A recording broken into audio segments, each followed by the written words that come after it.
Gun control. President Trump vows to turn grief into action. Meeting with the nation's governors. We're at the White House. Paying their dues. The Supreme Court hears oral arguments in a case affecting unions and their funding. Church of the Holy Sepulchre. Christians close the holy site in Jerusalem over a proposed tax plan. And it's snowing. A rare storm in Rome paralyzes the Eternal City and gives residents a chance to ski, sled, and fight. On EWTN News Nightly for Monday, February 26, 2018.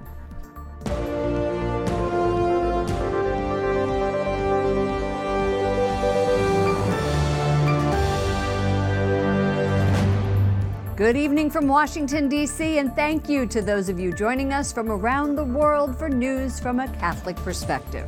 I'm Lauren Ashburn.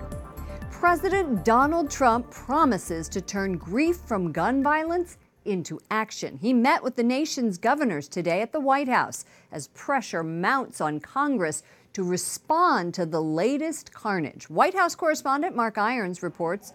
Good evening, Mark. Good evening, Lauren. The president pledging today he will take action even without the help of Congress. He and state leaders are looking for solutions after the school shooting in Parkland, Florida. The president says if he had been there, he would have rushed to the aid of students. You don't know until you test it, but I think I really believe I'd run in there even if I didn't have a weapon. The president calls the lack of action from a few police officers to stop the gunman who killed 17 people in Parkland, Florida, disgusting. The way they performed was really a disgrace. He pitched his ideas to governors today. They include arming some teachers and using executive power to ban bump stocks, the devices that turn legal guns into rapid-fire weapons. Bump stocks, we're writing that out. I'm writing that out myself. I don't care if Congress does it or not. I'm writing it out myself, okay? The president has pushed Congress to pass legislation to strengthen the federal background check system. A bipartisan bill is in the works, but there hasn't been action to increase the age limit to buy semi-automatic weapons, a proposal one Republican lawmaker says he isn't sure the president fully supports. I'm not clear where the president is on this issue. He did make a comment that he'd like to see the age raised from 18 to 21 for high-powered rifles, and I agree with him. I hope that's actually the position. The National Rifle Association opposes that measure. Several companies, including Delta, United Airlines, and Hertz Rental Car Company, cut ties to the gun rights group following the Florida shooting. The NRA backed Trump for president and reportedly donated tens of millions of dollars to support his campaign. Now the president suggests he's willing to stand up to the organization. We have to fight him every once in a while. That's okay. The White House says the president's proposal to arm qualified school staff is still being discussed. Washington's Governor Jay Inslee called the president out on that issue today, telling him we need a little less tweeting, a little more listening. The president did not directly respond to that comment, but he defends his proposal. Lauren. White House correspondent Mark Irons reporting. Thank you, Mark. We will have more analysis on the president's remarks in just a few minutes. The Supreme Court seems split on a case about government workers forced to pay union fees. At stake, millions of dollars for those unions. Correspondent Jason Calvi reports from the Supreme Court. Good evening, Jason. Good evening, Lauren. This is a repeat issue here at the Supreme Court. In 2016, they split 4-4 on the question. The case challenges an Illinois law that allows government employee unions to collect fees from non-members. Today, I met the man at the center of this case who says that is unconstitutional. They're forcing me to pay a fee without my permission. Illinois law requires state employee Mark Janis to pay union fees. It goes to the American Federation of State, County, and Municipal Employees. That group represents 35,000 Illinois state workers. When we go into the workplace, when we bargain for you, when we resolve grievances for you, when we do training for you, we have to do it for everyone, and everyone ought to chip in and pay their fair share. The United States Bishops' Conference filed a brief in support of the unions, writing, "The social doctrine of the Catholic Church has contained repeated calls for the promotion of workers' associations that can defend their rights. But Illinois' Republican governor tells me the unions are draining state money. This case in the long run can help bring more financial responsibility to all state governments. How? By helping end the corruption. When a government union is so large and so dominant, unfettered in its power, and it can bribe politicians basically to get them elected and then negotiate contracts with them that are unaffordable. Mark Janis says it should be his choice whether to pay the union. My right to say yes is just as important as my right to say no. And the fact that I don't get to say no, because if I do say no, I lose my job. And there's a lot of workers out there in a lot of other states that are in the same position I'm in, where they are mandated to pay the fee. And we just don't have that right. We don't have that choice. And that's all we're asking for is a choice. Oral arguments today were colorful, sometimes angry on this case. All eyes were on Justice Neil Gorsuch. He holds the decisive fifth vote, but he didn't offer one comment or question today. We expect the decision by the end of the term in June. Lauren? This union has a history of donating to Democratic lawmakers. Was that brought up today? Not specifically parties, but Justice Kennedy said the case is about forcing the subsidizing of a private party that constantly shares political views, and that includes certain causes. For example, the union at the center of this case donated $400,000 to Planned Parenthood just in 2014 alone. Now, many Americans object to their money going to that abortion provider. Jason Calvi, Capitol Hill correspondent. Thank you, Jason. We are now going to go back to the White House to talk with John Gizzi. He's the White House correspondent for Newsmax for some analysis on the gun control issue. Welcome back to the program, John. Well, thank you for having me, Lauren. It's a pleasure. President Trump says that he supports the Second Amendment and the NRA, but he is also advocating for some gun control measures, stronger background checks, raising the minimum age to buy an assault-style rifle, banning bump stocks. Is this a tipping point, based on your history of covering the White House? Is this a tipping point for this Republican president backed by the NRA? I'm not sure about that because, again, this president has been known to pivot on different things before. Witness the repeal of Obamacare, witness the cobbling together of what became the Jobs Act, the tax reform measure of 2017. So I'm not at all sure about that. And remember something, he spoke today about the universal background checks, something that's been considered by Congress before. 5 years ago, there was the bipartisan Toomey Manchin bill, which contained universal background checks. But it finally died in the Senate by about 4 votes, and it was Democratic votes that downed it. Of course. So we're not sure if this will come back. Do you think that the teenagers' role in this debate has affected President Trump? You know something? I think there's something to that. I think he may have changed his tone for a while because the president is always moved by what children say and do. He changed on Syria and had a bombing in Syria after watching films of children who were affected by chemical weapons. I think that I know he watched the films of the young people in Parkland, Florida, talking about the tragedy that occurred. So yes, I think it probably did have an impact. And before we go, I just have to ask you one other question. Governor Inslee of Washington, Democrat, told the president that we need a little less tweeting but more listening. What do you think about that? I think he articulated what a lot of politicians, Democrat and Republican, feel about this president, even those who like him a lot. All right. John Gizzi, White House correspondent for Newsmax. Thank you for that analysis. Thank you for having me. Violence in Syria continues to rage, and the United Nations chief is calling it hell on earth. Syrian state TV shows yet another bombing today in a suburb of Damascus. The network says the army was targeting al-Qaeda-linked fighters in the area, but the assault comes as the UN is demanding a ceasefire. They need to deliver humanitarian aid. 28 people were killed on Sunday and Monday alone. Hundreds died last week. Pope Francis backs the UN's call in Syria for a ceasefire. He says it would allow food and medicine to reach the sick and wounded. The Holy Father made the remarks at his Sunday Angelus. Catholic religious leaders take to the streets to protest President Duterte's bloody war on drugs.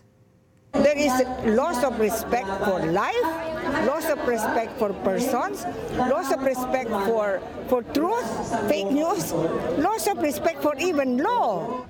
About 1,000 demonstrated on the 32nd anniversary of the revolt that ousted former leader Ferdinand Marcos. Many carried signs highlighting alleged human rights violations. A major place of worship on the site of Christ's crucifixion and resurrection is closed indefinitely. The Church of the Holy Sepulchre in Jerusalem's Old City is shuttered. Catholic and Orthodox leaders are protesting an Israeli proposal to tax their properties around the city. The officials say it is an attempt to, quote, weaken the Christian presence in Jerusalem. Rome's Colosseum bathed in red over the weekend. That was done in solidarity with the persecuted Christians. Hundreds gathered outside of the famous monument on Saturday. Speakers included the husband and daughter of Asia Bibi. She's a Catholic Pakistani woman in jail facing a death sentence for alleged blasphemy. Her family says her faith is keeping her going. They say her faith is keeping them strong as well. Aja's family hopes she will soon be free. Joining us now, Vatican correspondent Juliette Lindley from Rome after a week off. Lovely to see you. Tell us, Juliette, what exactly is Asia Bibi being accused of? Lauren, she's being accused of making derogatory remarks about Islam. Apparently, this followed a conversation with neighbors in which they were together and they were drinking from the same glass. And because she is not Muslim, they were not happy that she had drunk from the same glass, and they asked her to convert. Apparently, this is what her family members are telling us, and she refused, and they therefore have accused her of blasphemy. And as you know, in Pakistan, blasphemy comes with a death penalty. And so human rights groups are saying that nowadays blasphemy laws are being often used by, increasingly being exploited by religious extremists to settle personal scores. Now, that might be the case here. Bibi's husband and daughter met the Pope over the weekend. Are they asking him to intervene? Well, they were going to ask him to pray for her freedom, and they were also calling on the international community to support them as they seek to have her released. Now, she's been in jail for 8 years, and the family said that they are awaiting a ruling from the Supreme Court, but they said that all of this is costing them a lot in legal fees. So they were asking also if people could contribute perhaps to their campaign, also in financial terms. Overall, Juliette, right now, what is the climate for Christians in Pakistan? Now, there are 4 million Christians in Pakistan that has a population of about 196 million. Now, apparently, increasingly, it's Islamic extremists that are aiding and abetting, if you want, this persecution. They often run madrasas, and in the madrasas, these education centers, youngsters are often fomented and taught to persecute religious minorities, including Christians. Often in small villages, Christian parents are forced to send their children to these madrasas, where they are often forced to convert to Islam, or at least pressured to convert to Islam. Now, historic churches have perhaps a little bit more freedom, and they're allowed to worship, but they are extremely heavily monitored. And in recent times, as you know, Lauren, there have been several deadly bomb attacks on churches in Pakistan. Juliette, I have to ask you before you go about the snow. I could see it earlier on the rooftop behind you. This is a rare occasion, isn't it? It is so rare. The last time was in 2012, but the heaviest snowfall really was back in 1985, and I remember that well, and I remember our school was actually closed for a week in those days. Now, my children are very thrilled that today and tomorrow schools here in Rome have been shut, even though there's a very tiny snowfall. That's what I was going to say. It looks like it's just this much snow. I know. All right, Julie. We're not very well equipped for it in this that's city. true. How true. Right. All right, Juliette Lindley, thank you so much for joining us, EWTN News Nightly Vatican correspondent. Thanks, Lauren. Don't you just love snow days? It totally brings out the kids in us. And if you take a look at this video, it wasn't just children, but seminarians who joined in a giant snowball fight in St. Peter's Square. But the flakes did frustrate a lot of commuters. Just a few inches shut down the city's transportation. And it's part of a storm in Europe being called the Beast from the East. Coming up, the Supreme Court rejects an unusual bid by the Trump administration. And dialed in, Catholic bishops urge Americans to pick up the phone.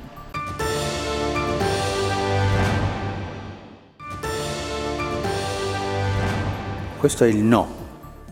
E qual è il sì? Siate misericordiosi. Pope Francis says we must be merciful to others to receive mercy from the Lord. At his daily Mass in the Vatican, Francis told the faithful, quote, "Do not judge, and you will not be judged." The Supreme Court says it will stay out of the dispute over the Deferred Action for Childhood Arrivals, or DACA, for now. The court rejected the Trump administration's attempt to end the program by bypassing lower courts. Immigration advocates hailed the decision as significant, if temporary, win. DACA has provided protection from deportation for about 800,000 young people who came to the U.S. as children and stayed illegally. Today, the U.S. bishops are asking Catholics across the country to call and send messages to their lawmakers. National Call-In Day has 3 goals. Number 1, protect dreamers from deportation. 2, provide them a path to citizenship. And 3, avoid breaking up families. Ashley Feasley is the Director of Migration Policy at the Bishops' Conference. Welcome to the program. Thank you for having me. Why do the bishops support Dreamers? They support Dreamers because they're young people who are brought here by their parents. They are working to comply with the laws that exist, and they're leaders in our community and our parishes. But many people question why the bishops are getting involved in politics like this. The church leaves the faithful free to make a prudential judgment. Is that not right? Yet the bishops are coming down with an absolute position. I think for the bishops, this is an issue that's not political, but it's an issue that's rooted in human life and dignity. These are young people who they see every day in their parishes and in their dioceses, and they see their suffering. And they see this as important to ensure that they can continue to reach their God-given potential. It's more of a human issue than a political issue. It's one of mercy. It's one of mercy. And so the bishops, when they make this decision, is this a decision that all bishops come to and agree on, and then you go out and proclaim that as word? I think there were many discussions, and many of the leaders have themselves personally embraced this decision. Again, it's an issue I think the bishops have long supported DACA youth. This matter has been on the table since 2001, and Congress has failed to find a solution. And now is the time for Congress to act in a bipartisan manner and find a solution for Dreamers. Is this coming down because of the Pope's position on immigration, or is this something separate? I think when the president rescinded the program but gave Congress 6 months to resolve this issue, it became something that Congress themselves needed to finally act. And the bishops are tired of seeing the human consequences and would like to see Congress act to solve this issue and ensure that young people can continue to be here and contribute. What about, though, the building of wall, protecting our national borders? How do the bishops weigh that? So the bishops and Catholic social teaching recognizes the right of sovereign nations to control their borders. And I don't think anybody disputes that. But that right is coupled with a responsibility to be humane and just. I think that there's a desire by Americans in general to not only protect Dreamers, but to make sure our country is safe. And Congress is looking for that solution, but we're urging action now. How did today's call-in go? So far, we're doing pretty good. We're at about 30,000, and we haven't seen the West Coast come in. We're tabulating numbers and looking from some of our other partners, but I think it's been a positive exercise so far. And this is 30,000 from across the world, the country? The country. From the country. Yeah, okay. Maybe from the world. Who knows, right? All right, thank you so much, Ashley Feasley, Director of Migration Policy at USCCB, the Bishops' Conference. Thank you.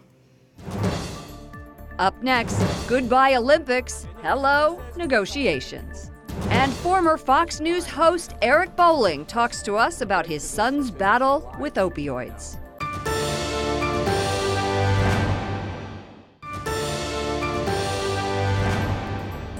Winter Olympics in Pyeongchang ends with fireworks. North and South Korean athletes said goodbye to each other after marching together. IOC President Thomas Bach passed the Olympic flag to the mayor of Beijing. The Chinese capital will host the next Winter Games in 2022. In the final medal count, the U.S. finishes in 4th place overall. Norway, 39, Germany, 31, Canada, 29, Team USA with 23 medals. The Netherlands came in 5th with 20. Incredibly inspiring. That's what Ivanka Trump, who led the U.S. delegation at the closing ceremony, called her visit to the Games. The president's daughter and advisor departed the South Korean airport this morning. She said she was grateful to, quote, be here with our allies in South Korea. Today, the country's president, Moon Jae-in, said North Korea and the U.S. should start a dialogue soon. That came as the U.S. announced new economic sanctions against the communist nation. Former Fox News host Eric Bolling is joining forces with the White House following his son's death from an opioid overdose. We got that phone call that every parent dreads, and it was a young man, hysterical, saying, "Mr. Bolling, call Kayla right away." He texted me her number. Kayla was a friend of his, and I called, and she was crying, and all I could hear was crying. And I remember the first thing out of my mind, and I don't know why, it was, "Is he alive?" And she said no. Oof. Bolling addressed a gathering of conservatives last week outside of Washington. That's when I spoke to him about how the opioid crisis is affecting American families. Thank you for joining us, and I am so sorry for your loss. Lauren, thank you so much for having me. It's a really important issue. Parents, just like me, a parent of 2 teens, I know never want to have this happen, just like you didn't. What is your message to parents who don't think this could ever happen to their child? Very good question. And I kind of coined this term. It's called not my kid syndrome. As a parent, we tend to think not my kid. My kid's too good. My kid's too smart. My kid's too good an athlete. What I say is I've seen so many stories of parents saying, you know, I had the straight A daughter, or I had the quarterback, it was my son. Both of them are dead because parents think, oh, I didn't have to have that talk about opioids. Right. Opioids will kill black, white, Hispanic, gay, straight, boy, girl, matter. rich, poor. Opioids Old, don't young, care. right. They kill everybody, right? Your son died. I will never forget reading this. The same day that you were fired from Fox News Channel after sexual harassment allegations. You received a lot of negative... Stop. Not fired. What happened was Fox and I separated, and their words were we separating with Eric amicably. And I knew there would be a push saying that I was fired. I wasn't fired, but I couldn't go out there and tell people about it because later that night, my son passed away. And so for the last 6 months, all I've been hearing is, you were fired. Sure. No, it was a separation. Okay, all right. President Trump called you personally after your son passed away. How are you working with the White House to fight the opioid crisis? Not only did the president call me the day after my son passed, I was in Colorado, the phone rang. We were making arrangements. So I was going to see the coroner. And it's the absolute worst thing in the world you can be doing is going to see the coroner to talk about your son's death. The phone rings, it's President Trump, just telling me he cares and he's thinking about me. 6 weeks later, it's Thanksgiving, this past Thanksgiving, and there's that proverbial empty chair. There's turkey on the table. Our family's going to walk over to the table, and I know it's going to be a disaster. We're all going to be breaking down in tears. The phone rings again, 5 o'clock. The phone rings, and it's President Trump again saying, I put him on speaker. He said, we're thinking about you, Eric, and my wife, Adrienne, and our family. Just want to let you know we're thinking about you. I realized he had an empathy and compassion and care about this issue, especially with the amount of children and kids that are dying from it. So I used that as an opportunity to ask him. I said, Mr. President, can I come see you the next time in D.C.? Can we talk about this? And he said, absolutely. We're not talking about opioids right now as a community. The Center for Disease Control, though, says that overdoses involving opioids killed more than 42,000 people in 2016. What can communities, not just the politicos, do to address this? Lauren, 64,000 64,000 the following year, last year. It's just spiked over the last 3 or 4 years into numbers that are astronomical, and they're going in the wrong direction. I think awareness is very important. I think there are so many prongs to this. It's like an octopus, so many tentacles. It's big pharma overproducing, it's doctors overprescribing, it's illegal drugs coming through the southern border. It's a lack of awareness by parents. Not my kid syndrome is killing people. If you're a parent and you see a dramatic shift in a personality in someone you love, seek help fast. Eric, thank you so much for joining us. We worked together at Fox News, and my heart just goes out to you and your family for everything you're going through. It takes a lot of courage to come out in the public eye and address this issue. God bless. Thank you, Lauren. A couple of fashion gurus get a front row seat for a look at a new exhibit that will feature vestments and accessories from the Vatican. Vogue editor-in-chief Anna Wintour and Donatella Versace took a closer look today at a half dozen treasures, bejeweled mitres, papal tiaras, and a golden threaded papal cape. The Vatican's cultural minister, Cardinal Ravasi, says the items will be sent to New York for the Metropolitan Museum of Art's spring exhibit called Heavenly Bodies: Fashion and the Catholic Imagination. It's set to open May 10th at the Met's Costume Institute. For all of us here at EWTN News Nightly, to all of you around the world, thank you for watching. I'm Lauren Ashburn. You can follow me on Twitter at Lauren Ashburn and Lauren Ashburn EWTN on Facebook. Good night, and God bless you.